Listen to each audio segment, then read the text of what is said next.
दोस्तों, आज की कहानी आपको सोचने पर मजबूर कर देगी। अक्सर हम कई मेकों पर कुत्तों का नाम लेकर मिसाल दिया करते हैं, किसी को गाली देते हैं तो कुत्तों के नाम जुबान पर आता है। गाली आदमी को देते हैं पर कुत्ते का नाम बदनाम होता है। क्या कुत्ता इतना गया गुजरा जीव है? हमने उसे कभी खिलाने पिलाने के बारे में तो नहीं सोचा, चाहे कितने ही दिन से भूखा द्वार पर पड़ा होने की हमें कभी उसका नाम इस्तेमाल करने में लज्जा नहीं आई।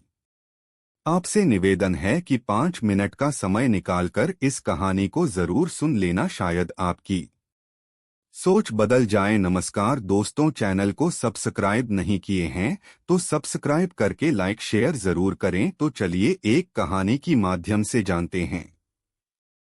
एक गांव में एक पंडित रहते थे। वे बहुत ही धार्मिक और परोपकारी थे। एक दिन वे अपने घर के बाहर बैठे थे जब एक भूखा कुत्ता उनके पास आया।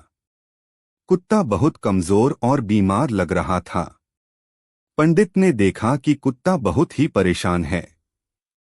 उन्होंने सोचा, इस कुत्ते की मदद करनी चाहिए। पंडित ने अपने घर के अंदर जाकर कुत्ते के लिए रोटी और दूध लाया। उन्होंने कुत्ते को प्यार से रोटी और दूध दिया। कुत्ता खुशी खुशी खाने लगा। इसके बाद पंडित ने कुत्ते से पूछा, तुम्हारा नाम क्या है? कुत्ते ने अपनी पूंछ हिलाते हुए सिर झुकाया, जैसे वह समझ रहा हो, लेकिन जवाब नहीं दे पाया। अगले दिन पंडित फिर से घर के बाहर बैठे थे और अचानक कुत्ता फिर आ गया। लेकिन इस बार कुत्ता अपने साथ एक सुंदर सोने की अंगूठी लाया। कुत्ता अंगूठी को पंडित के पास रखकर भाग गया। पंडित ने अंगूठी देखी और सोचा, शायद यह अंगूठी मेरे अच्छे कर्मों का पुरस्कार है। पंडित ने अंगूठी को स्थानीय बाजार में बेच दिया और पैसे गरीबों की मदद के लिए दान कर दिए। दया और मदद की भावना से हमेशा खुश रहना चाहिए और हमें किसी भी मदद का बदला नहीं सोचना चाहिए। पंडित की दया और कुत्ते की आभार की भावना ने गांव के लोगों को गहराई से प्रभावित किया। पूरे गांव में यह चर्चा होने लगी कि पंडित ने न सिर्फ एक भूखे कुत्ते की मदद की, बल्कि उस कुत्ते के माध्यम से दया और परोपकार का अनूठा उदाहरण प्रस्तुत किया। गांव के लोग पंडित की अच्छाइयों से प्रेरित होकर अपनी अपनी तरह से समाज में अच्छा करने लगे। कई लोग गरीबों की मदद करने लगे और कुछ ने अपनी दान की आदतों में सुधार किया। यह सब देखकर पंडित को बहुत खुशी हुई कि उनके छोटे से कदम ने एक बड़ा बदलाव लाया। एक दिन जब पंडित अपने घर के आंगन में बैठकर ध्यान कर रहे थे, उन्होंने देखा कि कुत्ता फिर से आया है। लेकिन इस बार कुत्ता खुद को बहुत स्वस्थ और खुशहाल दिखा रहा था। कुत्ता पंडित के पास आया और जैसे मानो उसने पंडित को धन्यवाद कहने के लिए अपनी पूंछ हिलाई और आंखें चमकाईं। पंडित ने कुत्ते को देखकर मुस्कुराया और कहा, तुम्हारी आशीर्वाद से हम सब कुछ अच्छा कर पाए हैं। अब तुम्हें और भी अच्छा और सुखी जीवन मिले, यही मेरी शुभकामनाएं हैं। कुत्ता थोड़ी देर तक वहां रुका और फिर धीरे धीरे चला गया। पंडित ने समझा कि कुत्ता भी अब खुश है और उसे अपनी अच्छाई की सही पहचान मिल गई है। गांव के युवाओं ने एक स्वयंसेवी संगठन बनाया, जिसका उद्देश्य समाज की सेवा और गरीबों की मदद करना था। वे नियमित रूप से खाद्य सामग्री, कपड़े और शिक्षा के सामान का वितरण करने लगे। कई लोग पंडित की तरह ही अपनी जिम्मेदारी निभाने लगे और गांव के आसपास की जगहों पर भी दान और सहायता का काम बढ़ने लगा। समय के साथ गांव में एक सामाजिक बदलाव आया। लोग एक दूसरे की मदद करने लगे और दया और परोपकार की भावना पूरे गांव में फैल गई। पंडित ने देखा कि उनका एक छोटा सा कार्य पूरे गांव की सोच और कार्यशैली को बदल सकता है। उन्होंने महसूस किया कि अच्छाई का एक छोटा सा बीज भी बड़ा बदलाव ला सकता है। एक दिन गांव में एक बड़ा समारोह आयोजित किया गया। समारोह में पंडित को सम्मानित किया गया और उनकी कहानी को सबके सामने रखा गया। गांव के लोगों ने पंडित को उनकी नेकनीयती और प्रेरणादायक कार्यों के लिए धन्यवाद कहा।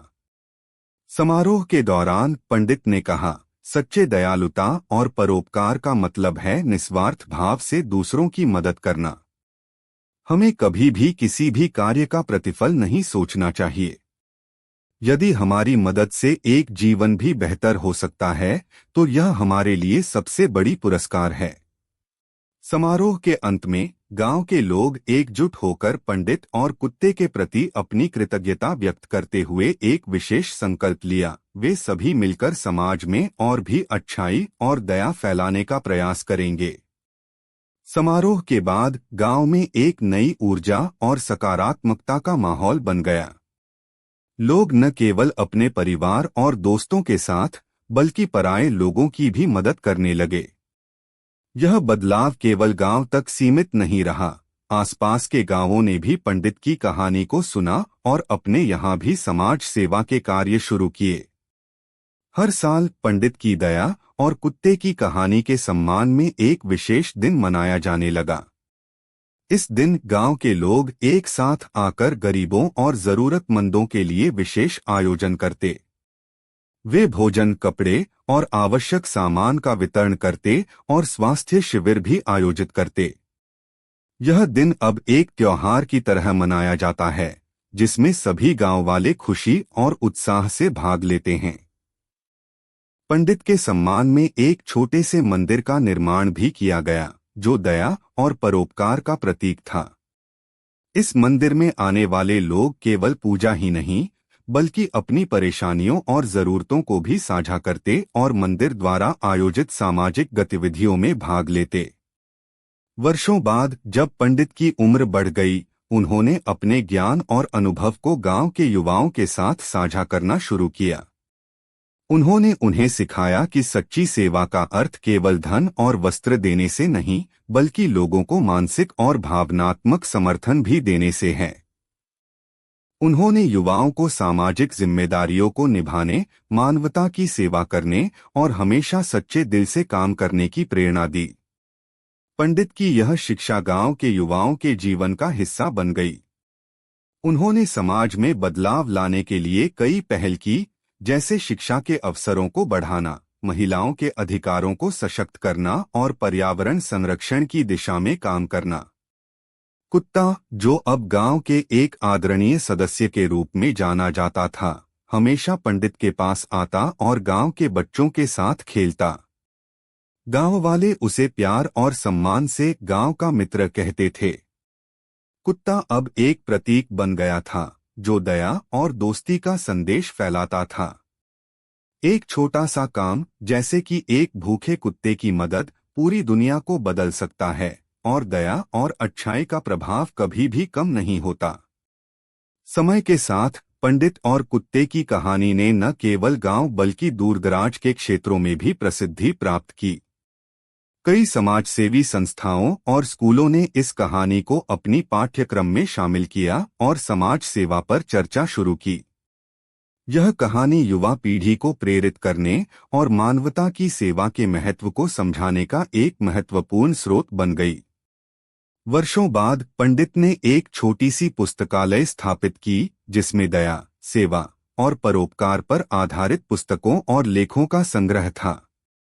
इस पुस्तकालय का नाम दया का मंदिर रखा गया। गांव के बच्चे और बड़े इस पुस्तकालय में आकर न केवल पढ़ाई करते बल्कि समाज सेवा की कहानियों को भी पढ़ते।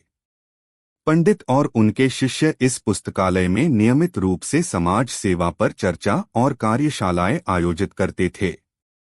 पंडित की शिक्षाओं और उनके द्वारा स्थापित संस्थाओं की वजह से गांव में सामाजिक न्याय और समानता के मुद्दों पर भी काम किया जाने लगा। महिला सशक्तिकरण, शिक्षा और स्वास्थ्य सेवाओं के क्षेत्र में महत्वपूर्ण बदलाव किए गए। पंडित के विचार और उनकी प्रेरणा ने गांव के लोगों को हर क्षेत्र में सशक्त बनाने का काम किया। एक दिन पंडित ने एक विशेष समारोह आयोजित किया, जिसमें गांव के सभी लोगों को बुलाया। समारोह के दौरान पंडित ने कहा, आज जब हम यहाँ एकत्रित हैं, हमें याद रखना चाहिए कि दया और परोपकार केवल एक दिन या विशेष अवसर पर नहीं बल्कि हर दिन का हिस्सा होना चाहिए।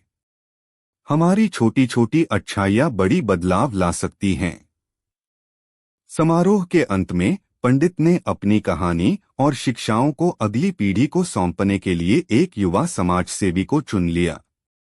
यह युवा व्यक्ति पंडित के विचारों को फैलाने और गांव में सेवा कार्यों को संचालित करने का कार्य संभालने लगा।